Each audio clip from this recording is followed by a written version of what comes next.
नेपाल से आई प्रलय लाशों से पट गई जमीन। मिट्टी के मकान की तरह तबाह हो गई हजारों इमारतें। धरती के भीतर से आया भूचाल, 9 देशों में मची चीतकाल।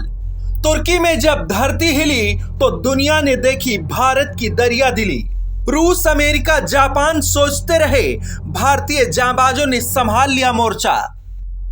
मिट्टी के मकान की तरह भरभरा कर गिरती बहुमंजिला इमारतें, हर मिनट बढ़ते मौत के आंकड़े, जहां तक नजर जाए सिर्फ तबाही का मंजर।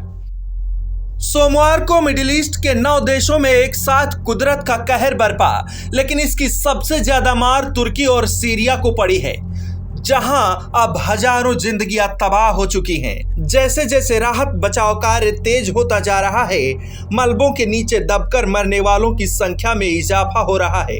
वहीं कुछ ऐसे भी हैं जिन्होंने कई घंटों तक मुसीबत के पहाड़ तले दबे रहकर भी मौत को मात दे दी। करीब 48 घंटे बाद एनडीआरएफ की टीमों ने कई जिंदगियों को महफूज बाहर निकाल लिया। सोमवार को आए भूकंप के तेज झटकों के बाद मंगलवार की सुबह भी तुर्की और आसपास के देशों में धरती एक बार फिर हिल गई।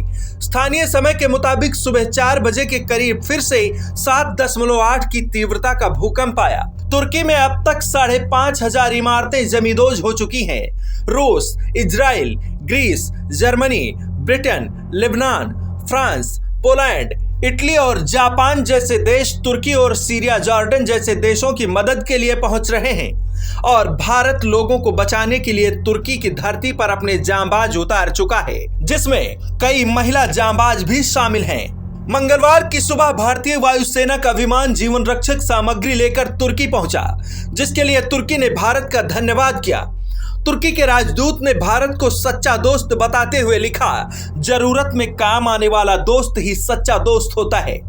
अब भारत और तुर्की के बीच दोस्ती की बात कर लेते हैं।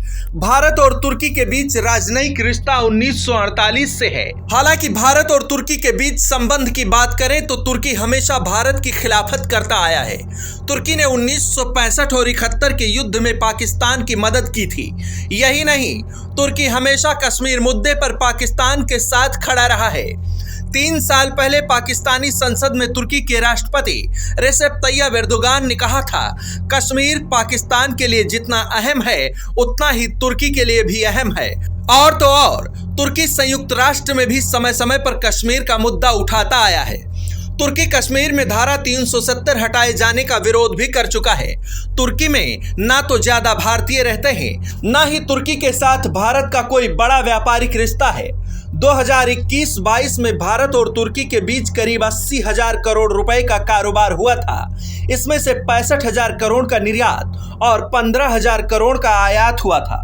इसके बावजूद भी भारत को जैसे ही तुर्की में प्रलय के बारे में पता चला तो भारत पूरे दल बल के साथ बिना देर के लिए मदद के लिए खड़ा हुआ, क्योंकि यहाँ सवाल मानवीयता का है और भारत की पहचान वसुधैव कुटुंबकम की रही है।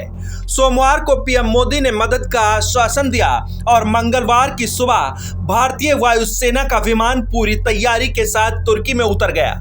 जब दुनिया के बड़े बड़े देश नाटो सहयोगी अपनी तैयारियां कर रहे थे, तब भारतीय टीम तुर्की में लोगों की जान बचाने में लग गई। यानी कि भारत की जो दुनिया में पहचान है, उसकी मिसाल एक बार फिर से हिंदुस्तान ने कायम कर दी है। ब्यूरो रिपोर्ट, आज की खबर।